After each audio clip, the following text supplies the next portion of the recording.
বাহাদুর হাওলাদার আপনি লিখেছেন, বাচ্চা দুধ খেলে মায়ের অজু ভাঙবে কিনা? না, বাচ্চা দুধ খেলে মায়ের অজু ভাঙবে না। মাসিলা ইসলাম সাদি আপনি লিখেছেন, নামাজে সালাম ফিরানোর সময় পাশে থাকা আয়নার দিকে চোখ গেলে কি গুনাহ হবে?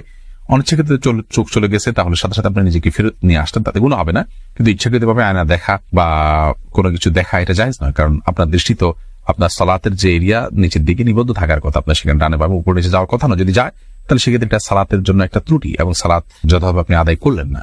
অনিচ্ছাকৃতভাবে একবার হঠাৎ করে চলে গেছে, সাথে সাথে আপনি ফেরত নিয়ে আসছেন, তাতে ইনশাআল্লাহ গুনাহ হবে না। মোহাম্মদ রাহাত খান আপনি লিখেছেন, টয়লেটে হাঁচি আসলে কি আলহামদুলিল্লাহ বলতে হবে? মনে মনে বলবেন বা বের হওয়ার পরে বলবেন। এরপরে আবু হানিফ রাজু আপনি লিখেছেন, অনেক সময় দেখি কবর দেওয়ার পর কবরের 4 কোণে 4টা খেজুর গাছের ডাল পুঁতে দেওয়া হয় এবং নির্দিষ্ট সূরা তেলাওয়াত করা হয়। এর কি কোনো ভিত্তি আছে? না থাকলে মাইয়াতকে কবরস্থ করার পরে কি করা উচিত?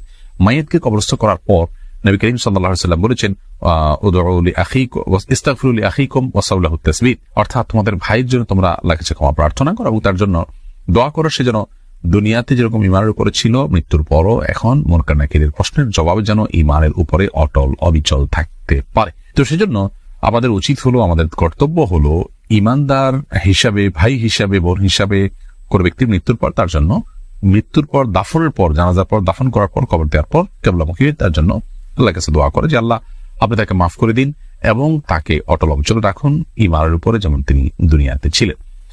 তো এই দোয়াটা তার জন্য করা সুন্নাহ। এর বাইরে আপনার এই চারপাশে 4টা খুঁটি গাড়া বা গাছের ডাল পোতা কিংবা বিভিন্ন সূরা পাঠ করতে করতে এগুলো পোতা বা সূরা পাঠ করে, এরকম কোন নির্দেশনা কোন হাদিসে আমাদেরকে করার জন্য নির্দেশ করা হয়েছে বলে আমার জানা নেই।